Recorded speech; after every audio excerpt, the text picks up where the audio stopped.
Hello, I'm Sebastian Wrench interviewing Mr. Horter today. Behind the camera is Owen Campbell.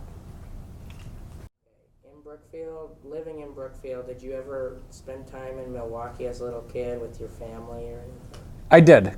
We spent, quite a bit of time in the city of Milwaukee.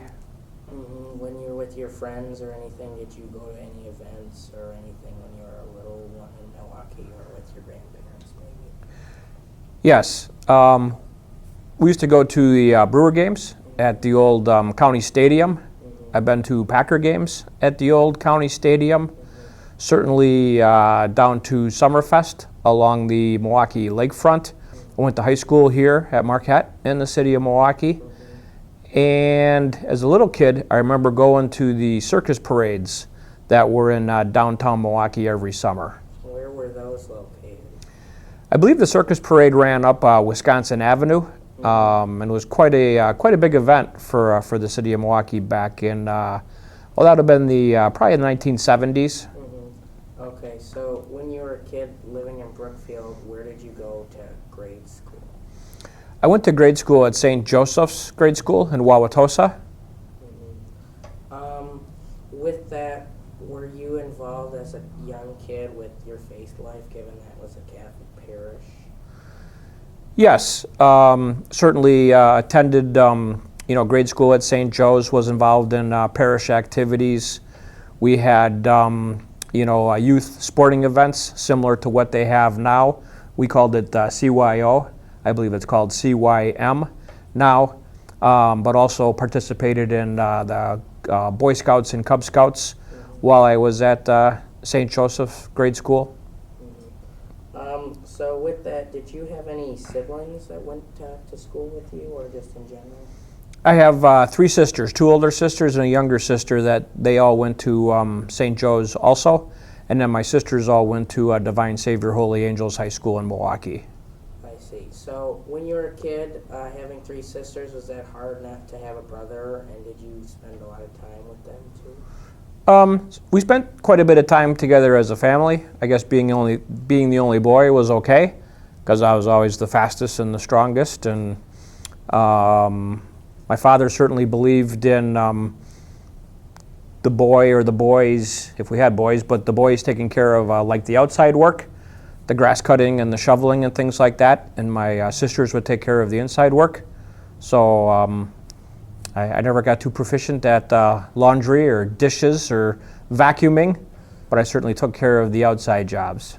I see. And so with that, did they do any sporting things or anything at the parish?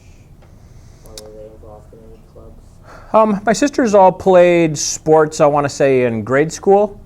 I don't remember if any of them played any high school sports.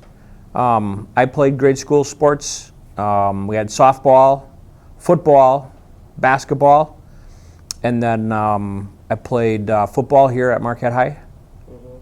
Okay, so moving on, obviously you said you went to St. Joe's from as a little kid till 8th grade.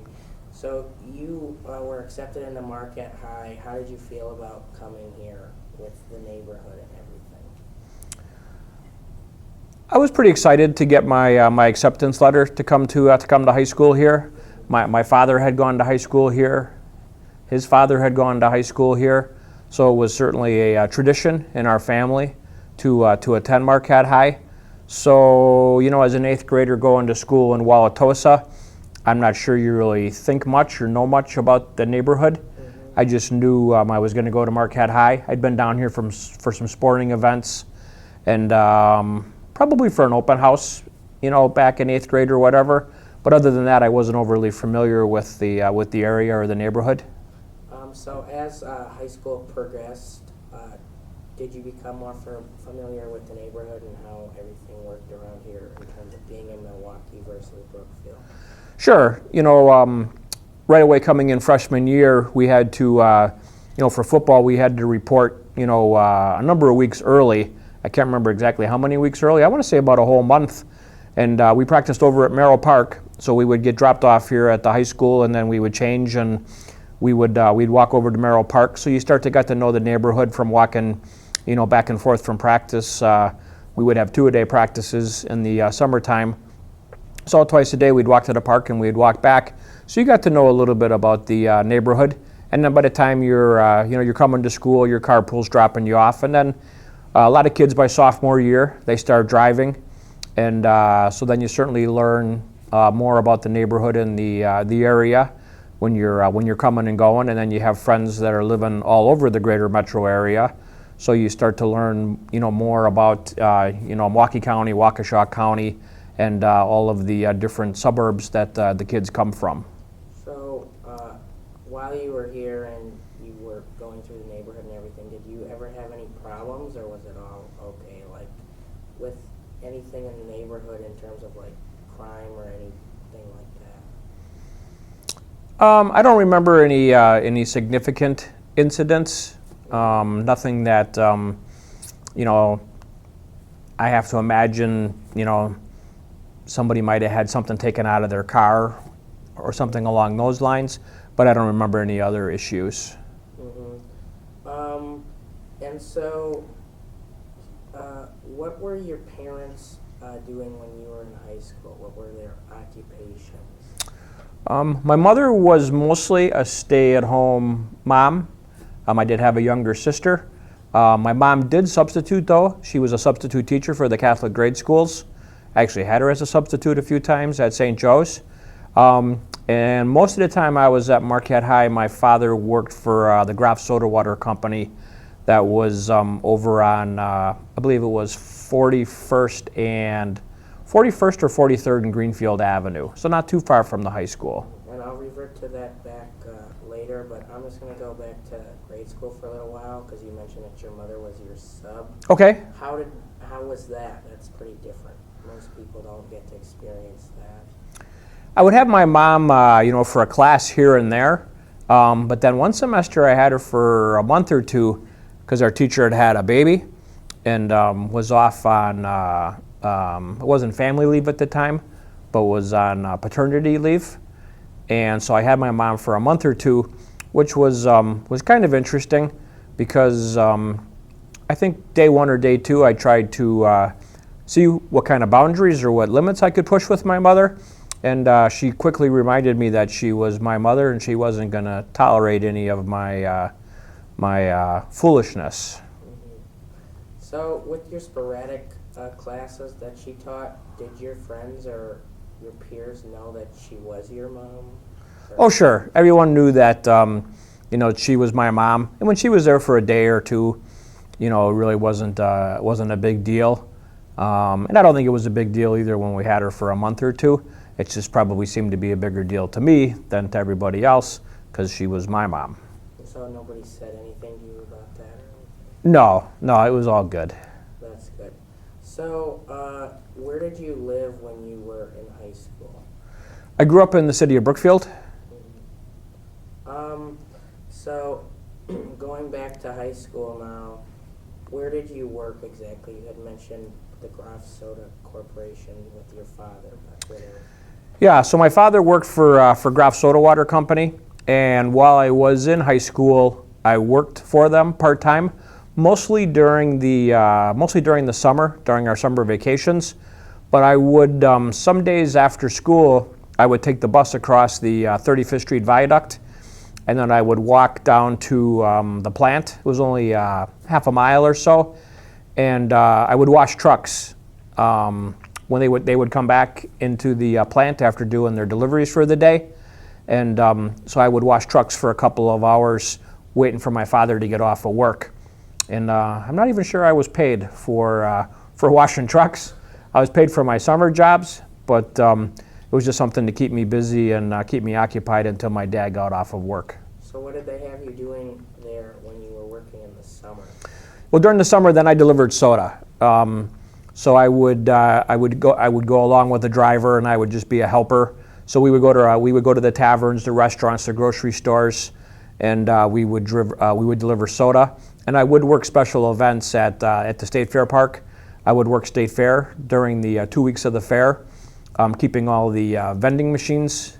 They would have the fountain machines full of syrup and CO2 tanks and such. And then I worked the races, filling trays of cups of soda. and then I would work Summerfest special events.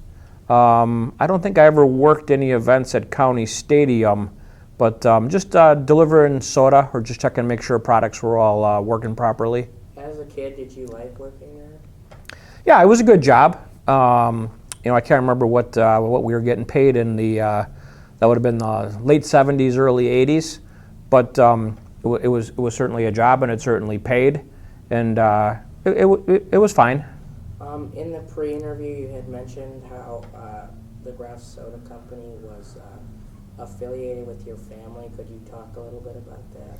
Sure. My mom's maiden name is Graf, so I believe it would have been my mother's great-grandfather, my great-great-grandfather, started Graf Soda Water Company in Milwaukee, and it was started in 1873. So my mom came from a family of 7. Her brothers all came to Marquette High School, and my dad started working for the company while he was in high school. My mom and dad actually went to grade school together, and then they grew up within a few blocks of each other. So when my dad was working at Graf's, one of my sisters for sure worked for the soda company, and then I worked for the soda company for a couple of summers. So being your grandfather's company or great-great-grandfather's company, did you feel like you had to work there or anything, or did you just more enjoy it then? I wouldn't say I had to work there. The family had actually sold the company in the early 60s to a Milwaukee holding company called Pfister and Vogel. It was a very large company here in the city of Milwaukee. They had a bunch of different companies and things that they owned. But my father had worked for the company since the late 50s, and then coming out of college, he started working there and then worked his way up to, he was a vice president at Graf's when I was working there.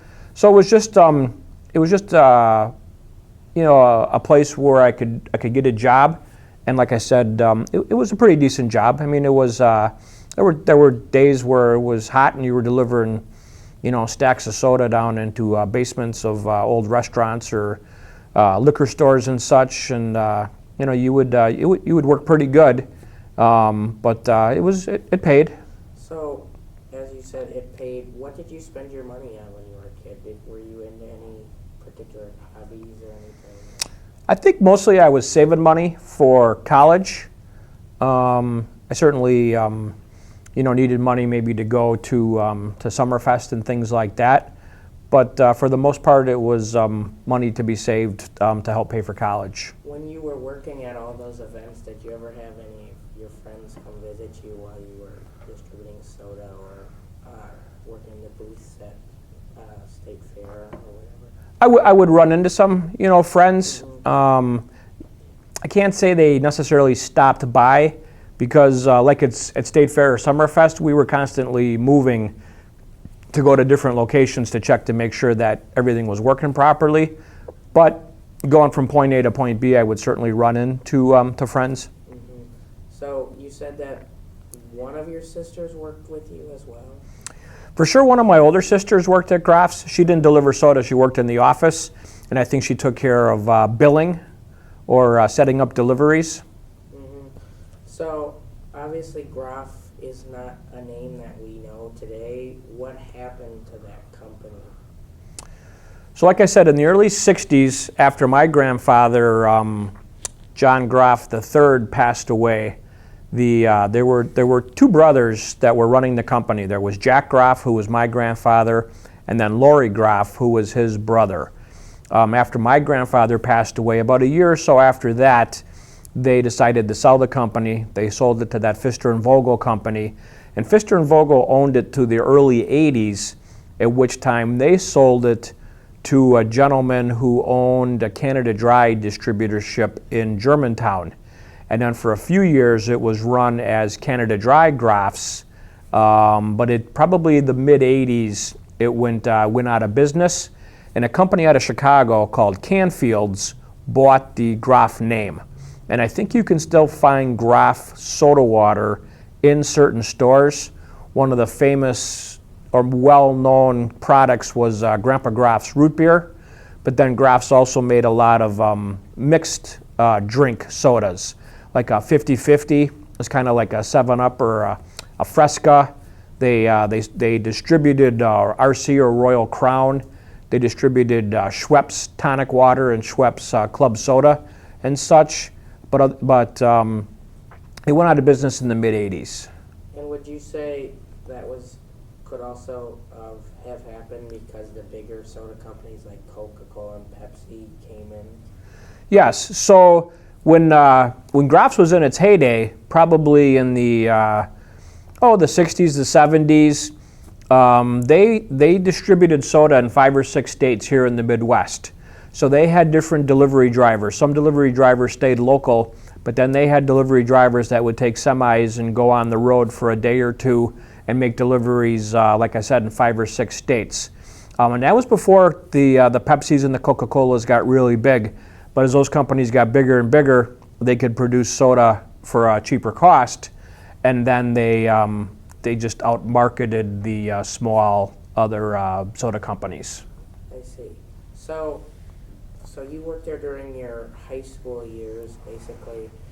Where did you end up after high school? Where did you live, or where did you go to college and stuff like that? I went to college at University of Wisconsin-Platteville. So that would have been, I graduated high school in 1982, and then I graduated college December of 1985. So for those 3.5 years, I would live at Platteville during the school year, but during the summer I came home to Brookfield, stayed at my parents' house. And during high school and college, when I wasn't working at Graf's, or in addition to working at Graf's, there was a family who had a farm in the city of Brookfield, and I worked for the Drummel farm for 6 or 7 years during high school and college. Does that farm still exist today? Nope, that land has been subdivided. The family house is still there, and one of the Drummel girls lives in the house. They owned a big construction company, Drummel Construction and Falls Concrete, up in Menominee Falls. But I believe those businesses are all closed also. And so you said you went to UW-Platteville. What persuaded you to go there over any other college? Well, during high school I decided I wanted to study criminal justice, and Platteville had a pretty good criminal justice program. They were one of only a few schools at that time that had criminal justice. So I don't want to say it was my only choice, but it just seemed to be the most logical choice to go to school because of criminal justice. Okay, so could you explain a little bit more about your career in criminal justice, like your degree and leading up to that? So my college degree is, I have a bachelor's degree in criminal justice from UW-Platteville. Again, I graduated December of 1985. While I was in college, I was also part of what's called ROTC, the Reserve Officers Training Corps. So coming out of college, I had an obligation to the military for some schooling, and then a commitment of a number of years in either the Army Reserve or their National Guard. So right out of college, pretty much after I graduated college, I spent 1 year down at Fort Rucker, Alabama, which is the School of Army Aviation. And I spent a year learning how to be a lieutenant in an aviation unit. And then I spent the other part of that year was in flight school learning how to fly Army helicopters. So what persuaded you to want to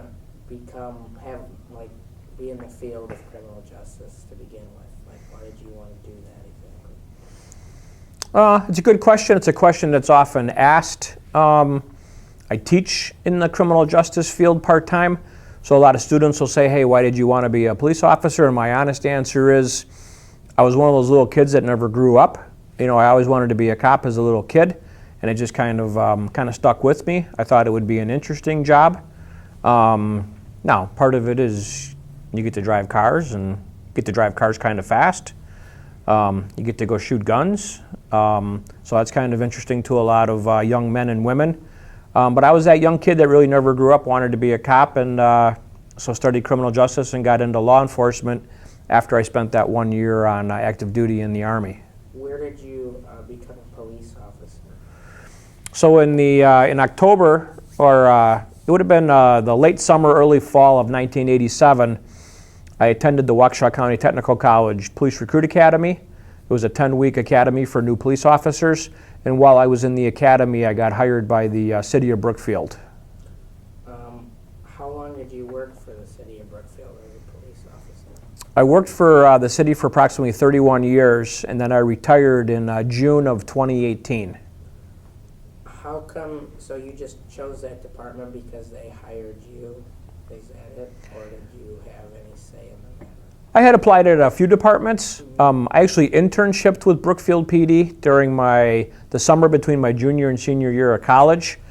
So I was kind of familiar to the department. They were a little bit familiar with me. And then they had an opening. I was in the recruit school. I took all the tests and interviews, and I must have passed because they hired me. So it just worked out where that's where I grew up. It's where I interned, and then it's where I spent about 31 years being a police officer. What did they have you do in order to become a police officer when you were at school? Well, I was in college or the academy? The academy, that's what I meant. Yeah, so in the academy, it's broken down into different blocks of instruction. About half the time is spent in the classroom, and half the time was spent, learning things out in the field. At that time, it was 10 weeks. Today, the academy is 18 weeks. But in the classroom, you learn, things about constitutional law, criminal law. You learn report writing. You learn interviewing techniques. Out in the field, you would learn arrest techniques. You would learn shooting. You would learn driving. Kind of the tactical skills that you need to be a police officer. First aid skills. So it was about 50-50 classroom and on the not on the job training, but things that you would have to do in the field. Like I said, like driving, arresting, shooting, things like that. So would you say all in all you enjoyed your long career in law enforcement? Yes, for the 31 years that I did it, I certainly had many more good days than bad days. Did you have to deal with any major crimes or criminals when you were in the force? Well, we had two, probably the two biggest incidents we had when I was working in March of 2005. We had a shooting at a hotel on Moreland Road. There was a church group actually renting a meeting room, and there were 64 people in this church group, and one of the church members came in with a handgun and shot 11 of the 64 people. He killed 7 of the 11, including a 15 and 16-year-old boy. And then in 2012, we had a shooting. An estranged husband came into a salon on Moreland Road and was looking for his estranged wife. And he shot and killed his wife. He shot and killed 2 other women and wounded 4 other women. So there was a total of 7 victims there, 3 of them being killed. So those are probably 2 of the more significant events that I was involved in. So for the hotel shooting, what were you involved with in terms of like responding and everything? The shooting took place on a Saturday, so I got called in to work, and at that time I was captain in charge of our investigation division. So once I arrived on scene, probably about 45 minutes after the shooting took place, my responsibility was to organize the investigation into that incident. So we worked with our own detectives. We got assistance from the Waukesha Sheriff's Department. We got assistance from Milwaukee County Sheriff at Frederick Hospital. We had assistance from New Berlin Police Department at the suspect's residence in New Berlin. But we also had resources available to us from the State of Wisconsin Department of Justice, but also from the FBI, from alcohol, tobacco, and firearms. That incident, these incidents all took place post 9/11. So law enforcement's response to these types of incidents after the incident on 9/11 was much more of a unified response, and you would get a much bigger response. So my responsibility was organizing the investigation into that matter, why the suspect did it, who the suspect was, his past, things of that nature. And so you mentioned 9/11. How did that impact your job versus before and after? Because I know they had to change many regulations and things. Yeah, so prior to 9/11, things were more relaxed. Whether that was going to the airport or was just people doing their day-to-day activities. And then following 9/11, because of the lessons that were learned during the course of that investigation, things became, much more stringent. So, what most people see is when they go to the airport, there's more security and precautions put in place today than there was prior to that incident. Probably the best way to explain it would be, unfortunately, the number of school shootings that we're having. Prior to the school shootings, with one of the first bigger ones being at Columbine in Colorado, schools were not as secure as they are today. You could pretty much just walk right into the building. You didn't get buzzed into the building. There wasn't security in the building. So after those incidents took place, then schools started locking their doors, hiring security, having school resource officers. So it was very similar pre and post 9/11 to what you see pre-school shootings to what we now see post-school shootings. I see. So you had mentioned that you, before you were in the police force, you were in the Army Reserve. Could you talk a little bit about that?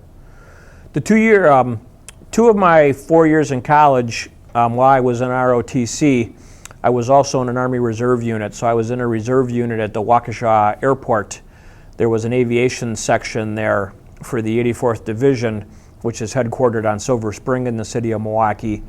But we had a helicopter and we had a twin-engine airplane at the Waukesha Airport, and that was mostly to transport staff from Milwaukee to other parts that they needed to go to. So the 2 years in college, I belonged to that reserve unit, and then post-college, I spent 1 year on active duty in the Army learning how to fly helicopters. And then when I came out of flight school, I switched from the Waukesha Reserve Unit to an Army National Guard unit in Madison because they flew Cobra attack helicopters and then Bell Jet Ranger scout helicopters. And when I was at flight school, after I learned the basics, I transitioned through the what's called the scout track. So I came out of flight school as a scout helicopter pilot, and they had scout helicopters in Madison, so it just made more sense for me to join the Madison unit. So I spent 10 years in the Guard in Madison. 7 of my 10 years I flew Bell Jet Rangers or OH-58 Scouts, and then my last 3 years we transitioned from an attack helicopter battalion to a command aviation battalion, and then I flew Blackhawks the last 3 years in the Guard. So where did you fly these aircrafts out of and just around? So we were headquartered out of Truax Field in Madison. It's not too far from downtown Madison. It's a large airport. Commercial flights go in and out of Truax Field there in Madison. So that's where our base was. We would fly a lot up to Fort McCoy or Volk Field, kind of in north central Wisconsin. Fort McCoy is a big Army Reserve base, and Volk Field was an Air National Guard base. So we would do a lot of flying from Madison to Fort McCoy or Madison to Volk Field. But we'd fly all over the state of Wisconsin. We would help out with natural disasters, tornadoes or floods, things of that nature. And then we'd spend most of our summers up at Fort McCoy for our summer training. Sometimes we would go to Camp Ripley in Minnesota. There was a Camp Grayling in Michigan. But then the last 3 years when we were flying the Blackhawks, being a pretty needed helicopter in the Army inventory, one summer we spent at Fort Lewis, Washington, out in Washington State, supporting advance camp for ROTC cadets. And one summer we spent down at Fort Bliss in El Paso, Texas, supporting a exercise the Army has every year called Roving Sands. It's an air defense artillery exercise they have at Fort Bliss, and then they also use White Sands missile range. So what chose you, why did you choose to go to flight school instead of another branch of the military where you could have been on the ground or whatever? Sometime, I can't remember exactly when, but sometime while I was in college in ROTC, somebody must have mentioned to me, hey, have you ever thought about, maybe being a pilot? And I really hadn't. I thought maybe I'd get into military police since my degree was in criminal justice. But then I thought, being a pilot, that kind of sounds like a pretty cool job. Probably don't have to walk many places, and I probably won't be marching. So I took the test to see if I was qualified, and I passed the tests. So I got accepted into the aviation branch, and then next thing I knew, I was learning how to fly helicopters. So do you like flying versus driving, and would you be able to like fly an airplane off of like Timmerman Airport, for example? I've actually never flown an airplane. Or a helicopter, I guess. A helicopter, I don't want to say it's like riding a bike, but after 10 years of doing it, I had over 1,000 hours of flying. I'm pretty sure I could get into a helicopter today and probably not kill myself. I think I could get off the ground and probably find the ground mostly in one piece. I did enjoy it. I do kind of miss it. Flying on your own is kind of expensive, but flying for the government is they actually pay you to do it. So it was a pretty good gig. So with that, so you juggled your time between the police force and Madison and the Guard? Then? Correct. So I would, most, back in that day, most guardsmen would do a weekend a month of drill, and then they would do 2 weeks in the summer. Once we started flying the Black Hawk helicopter, again, it was a pretty precious piece of equipment in the Army inventory. We were allocated a lot of additional training time. So I was actually doing close to 100 days a year of National Guard duty on top of the 200 and some days I did as a police officer. So pretty much I would work my police schedule, and then all my off days I would go out to Madison, or I would go wherever they sent me, and I would do my military duty. How was it commuting such a long distance from Brookfield to Madison? It would take me about an hour, a little bit over an hour each way to get to and from the Guard unit. It got a little taxing because there were days that I did both. I would work my 8-hour shift in Brookfield, and then I would go fly for, I'd put in an 8-hour day. Maybe half of that would be spent flying. So now you're working a 16, 17, 18-hour day with an hour commute on either side. Probably not necessarily the smartest thing I ever did. Now, being 27, 30 years old, working longer hours, again, probably not the smartest thing, but a little easier to do than, say, if I were to do that now in my 50s. I think it would be probably next to impossible. Mm-hmm. So did having those long hours affect your family life, or did you not have kids by that time? Well, I spent from 1987 to 1997 in the Guard, and our two boys were born in 94 or 96. So it was towards the tail end of my Guard time that I started having kids with my wife.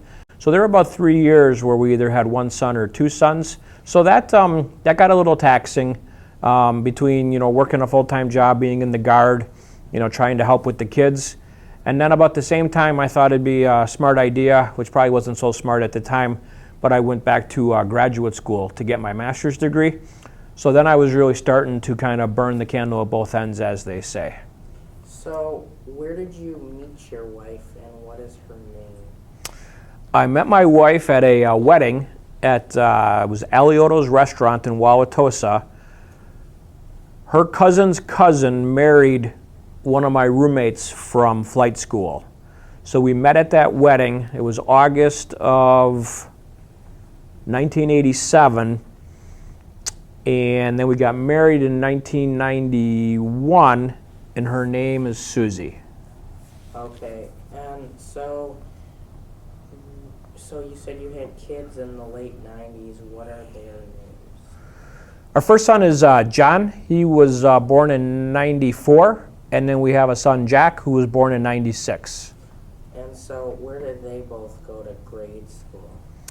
John and Jack both went to Queen of Apostles in Pewaukee. And then you said they both went to high school here? They did. They went to Marquette High. John graduated in 2013, and Jack graduated in 2015, which would have been my grandfather graduated the old Marquette Academy in 1914, so the boys were on either side of Grandpa's 100th anniversary. I see. That's pretty cool. So what is your first son doing now? Our son John is working for a financial company here in the city of Milwaukee. He's currently doing all of his licensing and doing all of his studying and testing for his licenses that he would need to do financial planning, sell health insurance and life insurance. And then our son Jack is actually working here at Marquette High. He's one of the Alumni Service Corps kids.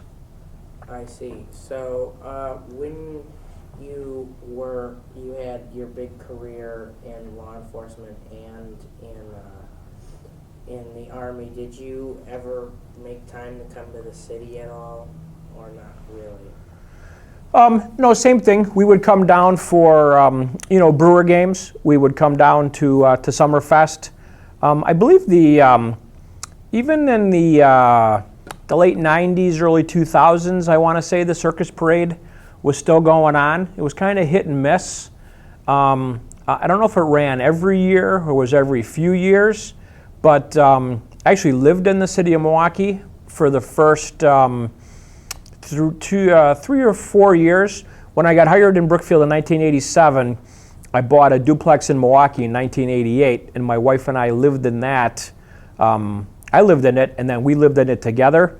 And then in 1993, we moved out of the city of Milwaukee. So I lived in Milwaukee for probably the first 5 years of being a police officer.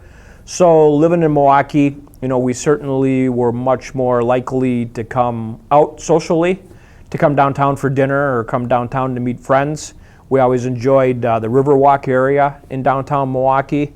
And of course, Summerfest and the activities at the lakefront were always popular events.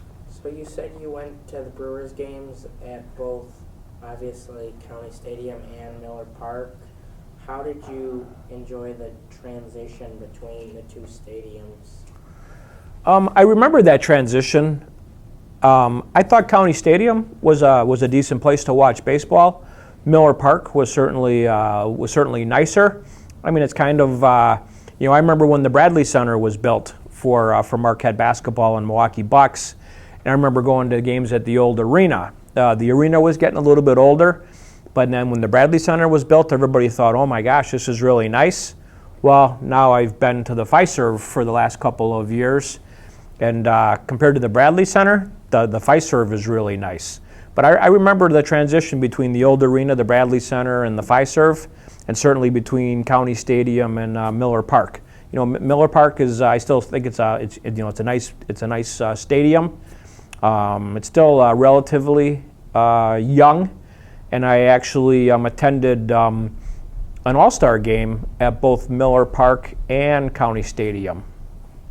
I see. So do you remember when they were building Miller Park and the big blue crane fell? I do. I certainly couldn't tell you the date or anything, but I do remember, not only because it delayed the stadium for a year, but I remember when that incident took place, because there were a few construction workers that lost their lives. Did you have to take part in anything to do with that, or was that all the Milwaukee Police Department? That probably would have been all Milwaukee PD or Milwaukee Sheriff, and no, I didn't have anything to do with that. Were you ever a season pass holder at either of the stadiums? I was not, but my father had season Packer tickets at County Stadium, and then when they moved all the games to Lambeau, he still has what's called the Milwaukee package or the Gold package. So he still gets tickets to 2 regular season home games and 1 preseason home game. And then he had a number of tickets, and he's actually been able to pass those on to some people in his family. So I actually currently hold 4 of the Milwaukee season tickets for the Green Bay Packer games. So we get 2 regular season games and 1 preseason game at Lambeau. Well, that's really cool. How, when you were there at any sporting event or just in the city, did you ever meet any quote-unquote famous people from Milwaukee, or well-known people, I guess you could say? liked? For example, like anybody in government, like attorneys or anything? I can't say I remember running into any famous people at any of the any of the events at either Miller Park or the arena. You said in the pre-interview that you met District Attorney Michael McCann and the current one, which is John Chisholm. Sorry. Sure. So the current district attorney in Milwaukee County is John Chisholm. Well, John is a 1981 graduate of Marquette High, so I was an 82 grad. So John and I played football together. He grew up in Elm Grove, and I grew up in Brookfield. So I know John. I've had some dealings with John since he's been the district attorney. And then his predecessor was E. Michael McCann.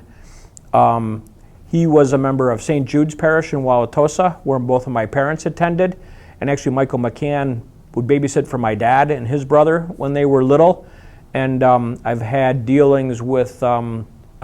McCann at different law enforcement conferences and such. I see. So could you talk to me a little bit more about the All-Star games when you were a kid at County Stadium and at Miller Park?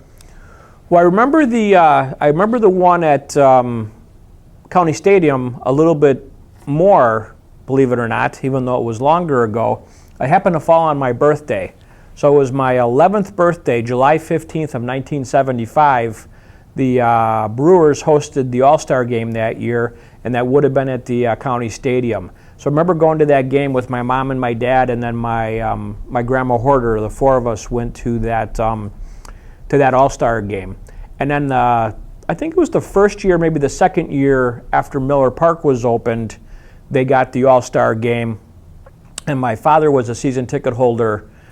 He shared tickets with some other friends of his. And I was able to take one of my sons to the home run derby at Miller Park on one night. And then the following night, I took the other son and two nephews to the actual All-Star game. So you say you don't really remember much about the All-Star game at Miller Park? Well, I remember the date of the one at County Stadium because it fell on my birthday. I do remember the All-Star game at Miller Park because that was the game that the commissioner of baseball, Bud Selig, decided to call the game a tie. So the game went to the ninth inning, and I can't remember if it went into any extra innings, but both teams kind of ran out of pitchers. And I think it's the only All-Star game that ever ended in a tie. And there was a lot of controversy because they thought it should be worth more than ending in a tie. So they changed the rules after that to where the game can't end in a tie. And to make an incentive, whichever team won the All-Star game, then I believe it has something to do with hosting more of the World Series games or being the home team or something along those lines. So they made it worth something after they had that tie game at Miller Park. But I do remember the one at County Stadium as a young kid because it fell on my birthday. So the building of Miller Park being delayed, did that have any effect on when the All-Star game took place? My recollection is yes, because they typically have that All-Star game planned out a few years in advance. So they probably had it planned for the year Miller Park was built or the year after, so that all got pushed back a year. So they probably had to bump that back, and then they probably had to slip another city in there to fill in for that adjustment. So how did all the native people from Wisconsin or the native Milwaukeeans feel about having the All-Star game hosted here? It's a big deal. It's a big deal for the city to host something like that. You know, whether it was the All-Star game. You know, next summer they're preparing for the Democratic National Convention here in the city of Milwaukee. Those are big deals because it's big to the tax base. It's big to the hospitality industry, the hotels, the restaurants, things of that nature. Certainly get a bump or get an advantage having all those people in town for something like that. So it brings some good attention to the city of Milwaukee, and it brings quite a bit of money to the city of Milwaukee and the surrounding area. Mm-hmm. So going back a little bit, you lived in Brookfield when you were a kid, but I never asked you where you moved to after you lived in Milwaukee. After we moved out of Milwaukee, my wife and I, we built a house out in the village of Sussex. Do you like living in Sussex? I do. How do you feel about given you commuted to Madison, it's not that far to come all the way out here from there? No, it's actually, it's not as far as one might think it is. It's actually 20 miles door to door. So on a good day, if I come down early in the morning, I can make it in about a half hour. Going home during rush hour, it can be 45 minutes to an hour. But it really is only 20 miles door to door. So what are your three sisters doing today? My three sisters today, what are they doing? My oldest sister lives in Mequon. She's got 4 adult children. The next sister, who's a year younger, lives out in Washington, D.C. She's got 2 adult children. They were just in town for Thanksgiving. And then my younger sister, she's 4 years younger than me. She's the administrative assistant at Christ King Parish or Christ King School in Wauwatosa. She's got 3 kids. 2 of her boys attend Marquette High School, and she's got a daughter who's in 8th grade at Christ King. What are her boys' names that come here? So my nephews that come to school here are Oliver and Elliot Scrignoli. Okay. So being retired from law enforcement, did you take up any other positions besides the one that you hold now here at Marquette High? In addition to working here at the school, I just work 2 days a week, Mondays and Fridays. And then I teach. I have 3 classes at Waukesha County Tech. I teach on Monday night or Wednesdays. And then I teach 1 class at Cardinal Stritch University on Tuesdays and Thursdays. And I also work part-time for the Village of Pewaukee Police. I work lake patrol. So in the summer we work in a boat, and in the winter we ride ATVs on the frozen lake. Oh, that sounds really cool, actually. Do you enjoy doing that? I've only worked 1 season for them, so I worked boat patrol this summer. It's kind of a decent job. But this winter I will do the ATV patrol on the ice. And just a week or 2 ago, I took the 2 ATVs in for service. So there's a public works facility in the village, and it's about a mile from the PD. So I just ran the ATVs down the road to the public works to get service, so they're all set for the winter. But I think it'll be interesting driving around on the frozen lake, as long as the lake stays frozen. Yeah. So how come they have you doing that if there's nobody on the beach like to patrol? What are you patrolling? Well, during the wintertime, we would be enforcing the ordinances of the village in regards to ice fishing, snowmobile operation, ATV operation on the lake. And in the summertime, we do the same thing, but we just enforce the boating ordinances in regards to, speed, safety, life jackets, things like that. So going back to your teaching, you teach at Cardinal Stritch. What do you teach there? At Cardinal Stritch, I'm teaching a class called Criminal Law and Procedure. So Cardinal Stritch is a 4-year college. They'll graduate with a bachelor's degree in criminal justice. So the class, like I said, is Criminal Law and Procedure. So we started out learning about the Constitution, what parts of the Constitution apply to law enforcement, which amendments apply to law enforcement. Take the 4th Amendment, for example, in regard to search and seizure or unreasonable search and seizure. So we talk about the legalities, and then we talk about, okay, how do police officers apply that in their day-to-day activities with either arrest, search warrants, stop and frisk, traffic stops, Terry stops, things of that nature. How long have you been working at that particular university? I've only been teaching at Cardinal Stritch for 1 semester. I'll be teaching a different class next semester. I'll be teaching report writing, but I've been teaching part-time at Waukesha County Tech for about 25 years. You said that you went to WCTC for part of your college training in law enforcement? My recruit academy was at Waukesha County Tech. So do you see any correlation between that and what you teach today there? A lot of it is still based off of the same principles, based off of the Constitution and based off of the amendments. So a lot of what officers learn today is very similar to what I learned. They just learn more from the aspect of, say, taser training. When I went to the academy, we didn't have tasers, so we didn't get taser trained. They get taser trained today. When I was in the academy, we didn't use pepper spray. They use pepper spray today, so they get pepper spray training. So the training, the fundamentals are still the same, but it's just advanced because of technology and new developments in regards to the tools, the equipment that law enforcement uses. So how did you find yourself teaching law enforcement as well as correlating that to when you were in law enforcement? Probably about my third year of being a police officer, I became what's referred to as a field training officer. So I would get brand new police officers out of the academy, and I would get them for 1 month, 2 months, or 3 months, and then I would try to help them apply what they learned in the academy, what they learned in college, to what actually occurs on the street. So I really started training probably the third year or so I was on the job, and I kind of liked it. So some of the officers I worked with taught part-time out at the academy. So I asked, hey, do they need any more instructors? So I first started teaching what was called first responder or first aid training. Excuse me, I taught that for probably 5 years. And then I got into teaching what's called the incident command system. It's a system that's used across the country by first responders when they respond to critical incidents. It's actually mandated by the federal government that all agencies kind of respond, in a similar fashion. And then after a few years of teaching that, I started teaching in the associate degree program.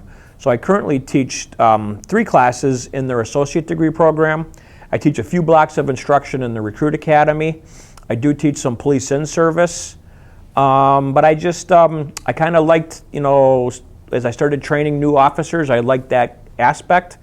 And then I thought I would try to do it in the classroom, and it's just something I've enjoyed. So how did you find yourself becoming like a student manager here at Marquette High? I've always had somewhat of a relationship with some of the staff here at the high school, from going to school here and then our boys going to school here. So I knew they had different positions, part-time positions or full-time positions. I know they, they would hire some retired police officers for some of those positions. So as I got closer to retirement, I just reached out to some of the staff to see if there would be anything available, and there just happened to be an opening. So I came in and talked with Mr. Kowaleski, and then took the part-time position as a student supervisor. So what do you do as a student supervisor exactly? That's a good question. I do a little bit of everything. No, most of my time is spent supervising a specific part of the building, whether it's the library or one of the atriums or the blue and gold room, during either a free period, a lunch period, a study period. I will fill in for teachers if they're absent, especially during their homeroom periods and such. There are a few periods during the week where I just rove the building, just checking to see if kids are doing what they're supposed to be doing or where they're supposed to be. So most of the time is spent supervising students. So did being a cop, did that help you get this job because you kind of have to, know more about like keeping people in check and such, I guess you could say? I think it probably helps from the standpoint of, as a police officer, you kind of supervise people. You just supervise them in a little different way. You certainly learn good communication skills as a police officer. You learn how to interact with people, to maybe how to handle, a crisis that may occur. Maybe some kid might fall down and get a bloody nose or, something along those lines. Well, certainly you would be equipped to handle something like that, or if a couple kids were to get into a disagreement or whatever it may be. So I think certainly there's some carryover from law enforcement to being a student supervisor. I'm not going to say it, certainly is mandatory. The other gentleman that shares my position didn't have a background in law enforcement, Mr. Golomsky, and I think he does a great job as a student supervisor himself. So certainly not mandatory. I I see. So going back to when you were a police officer, you said that you like managed like when you were talking about the shooting, you kind of like was an investigation manager. Mm-hmm. So were you ever like out like pulling people over and such? Sure. So I got hired in 1987, the fall of 1987. So about the first year and a half I spent as a patrol officer. Working patrol, making traffic stops, going to calls for service, thefts, burglaries, things of that nature. And then spring of 1989, I got assigned out to the Waukesha County Metro Drug Enforcement Unit. So I spent about 1 year in an undercover capacity as a undercover detective investigating drug crimes and drug violations. After I did that assignment, I came back to Brookfield. It was about that time that I became a field training officer. I started training new police officers. And then around 1993, I want to say about 6 years on the job, I got promoted to corporal in our patrol division. That was our first supervisory rank. I spent a few years as a corporal, and then I got promoted to lieutenant in our patrol division, I believe in 1995. Sometime around 2000, give or take, I got transferred into our investigation division as the lieutenant in charge of our detectives. That position eventually became a captain's position, so I was the captain in charge of detectives in our investigation division. I went back to the patrol division as the captain for a period of time, and then I ended up the last 4 or 5 of my years were back as the captain in the investigation division, supervising our detectives. Okay, so you said those 2 big shootings were like the 2 main bad events of your career, but did you ever face any problems with drugs and any like violent pullovers? Well, like I said, I worked undercover in a drug unit for a year, so we certainly encountered a lot of people distributing controlled substances. We're involved in a lot of arrests, a lot of search warrants, a lot of vehicle takedowns involving people that were illegally distributing controlled substances. The popular drugs at that time were cocaine. So we did a lot of investigations into cocaine and crack cocaine. But as a patrol officer, certainly had a lot of opportunities to stop people, to arrest people who had committed different crimes, whether it was traffic violations, or they had committed a shoplifting or retail theft, or committed a robbery or a burglary. So the typical things that law enforcement would encounter, I certainly had the opportunities to do that, both in the patrol division and in our investigation division. So having your student management job here at MUHS and working closely with the security staff, would you say that we would at all in the future need an increase in security or no? That's a good question. It's probably a good question for the powers to be. I do think the security staff does a nice job. Now, a lot of people are probably thinking, well, he's just saying that because he works here and he has to say that.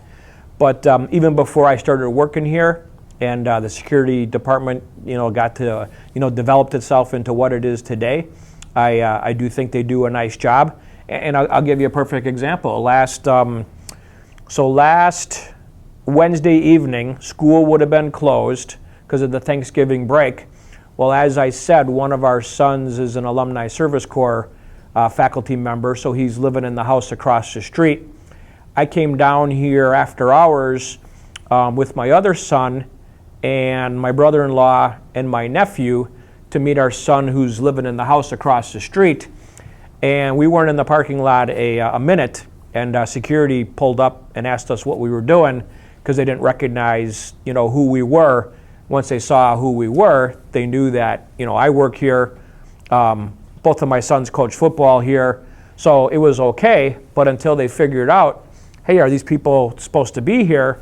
They were doing what they were supposed to be doing. So I think they do a nice job. Do you think it would be overkill if in the future our security staff started carrying a weapon or like a firearm? I think those are discussions to be held, amongst administration. But it would certainly be something that probably needs to be discussed or looked into. But that would be, that would be for, the president and the board to make a decision on. So your son living in the Merrill Park area, does he ever have any problems being right there with any neighborhood issues or violence? No, he hasn't. He hasn't had any issues. There's 4 or 5 of them living in that house across the street, but he has not had any issues that he's talked about. And so he hasn't stated if there's any violence or anything in the community. Nothing that he's not either he's aware of or he's told me about. Okay. Does he like being an ASC here? He does. Probably have to ask him more about what he likes or doesn't like, but overall, I think he's really enjoying his time. He coached football in the fall, and that season just ended. He enjoyed that. He got to coach football with his brother. They both played college football, and then in the spring he'll be coaching baseball. He's running the intramural program, which he really likes. I think he's taking advantage of his position and smacking some kids with some dodgeballs. But I think that's all part of having a faculty team and interacting with the students. So does he teach anything, or is he just like a sports coordinator? Yeah, he's one of the ASCs that does not teach. He does work in the admissions department, so he will go out on school visits to the different grade schools and such. He did some work with the admissions department over the summer with their social media. He does handle the social media or the Twitter for the football program, but he's just either supervising students himself, running intramurals, and he does help out in the learning center. Is it strange you worked with your mother and your son? Is it strange to work with your son at all, or not really? I actually never thought about it till you just mentioned that, but I guess that's how the things come full circle. So my mother's probably thinking, "Oh, good, you get a taste of your own medicine, since I had you as a student, and now you get to work with your son." Do you encounter him much during the day, or not especially? We pass each other. He'll have the 3rd floor atrium some days when I have the 2nd floor, or he'll be in a study hall when I'm in the library. So we actually don't spend much time together. He relieves me in the commons first period, so we really spend more time passing each other than we do, sitting down and having time together. So, would you like to talk a little bit about some of the things you brought today? Sure. So, in the pre-interview, we talked about the All-Star game here in the city of Milwaukee. So, Graf Soda Water Company, they made a commemorative can for the All-Star game. So I have some of these at home, and I have some of these displayed. So this can is from the July 15th, 1975 All-Star Game at County Stadium. So it was a Graf soda water can. So I brought that along just because, like I said, it was on my birthday, so I certainly remember that. And then I brought an old Graf soda water bottle. So it's probably a little harder to see because they were dark brown. This bottle is probably from the late 1800s to the early 1900s. So it says on here, it says John Graf Company, the best what gives, and then it had the address. At that time it was on 17th and Greenfield Avenue, but it's that real thick glass. Some of the old bottles are green, some are clear. This one just happened to be brown that I brought in, just showing a little bit of history of Milwaukee. If you watch some of the history shows of Milwaukee, or you do any studying of the old Milwaukee breweries or the Milwaukee, mostly the breweries, you'll see mention of the Graf Soda Water Company, because there was a period of time where the Graf Company also made beer. They made Weiss beer, and a couple falls ago, my wife and I went to Potosi, Wisconsin, where the American Brewery Association has their museum, and there's Graf memorabilia in that museum because, again, in the 1800s and the 1900s, Graf soda and Graf's beer was quite popular here in the Milwaukee area. So what do you think was in that bottle? John Mays. This would have been soda. Mays, report to the security. So there would have been, this was an old soda bottle. So what flavor soda was in here, I can't tell you, but it would have been soda. I do have some old, I don't know if I have any Graf Weiss beer bottles, but I do have a few Graf Weiss beer glasses at home, and they say Graf Weiss beer on there. But this would have been a soda bottle.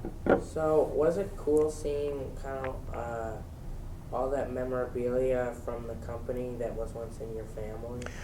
Yeah, and the people that grew up in Milwaukee, they'll remember Graf soda water. They'll remember Grandpa Graf's root beer. So there was a caricature of a grandpa with like a hat on that people would get dressed up in the 1800s and 1900s, and I believe the caricature showed like Grandpa Graf winking. So Grandpa Graf root beer was pretty well known in the Milwaukee area. I'm sure they had Graf soda water in this building. Well, I know they did, because when I was going to school here, my father had interactions with Mr. Nowak, who was the basketball coach and the athletic director. It just so happened I had Mr. Nowak as my economics teacher my junior year.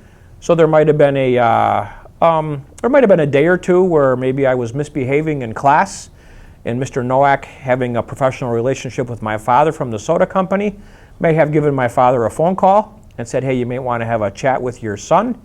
So there was, so Graf's was in this building. It was the, the soda that would have been available in either vending machines or in the cafeteria. So that soda can is a commemorative can, but did they ever hand those out with actual soda in them? They did. So you could have got these full of soda, and they did the same thing. And I have more cans at home. I just didn't need to bring everything, or really want to bring everything. But they made State Fair cans. They made Summerfest cans. They made different cans for some of the different celebrations that occurred here in Milwaukee. When we had our bicentennial in 1976, they had a whole series of cans commemorating of America's 200th birthday. So I have quite a few of those at home on different displays or in boxes and things. I wish that today's soda companies could make more personalized soda cans like that too. I think that would be cool to see. I'm sure it comes down to money, but I think it would be, it would certainly personalize it for a city or an event.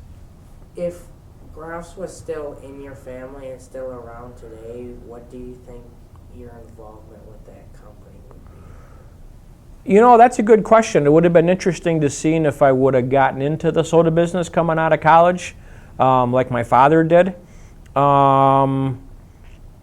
I never really wanted to study business or anything, but that doesn't mean I might not have been persuaded to get into the company. Okay. So I think that just about wraps it up, Mr. Horter. All right, very good. Thank you so much for letting us interview you, and I hope that your family will get to see this video of your life. All right, well, thank you.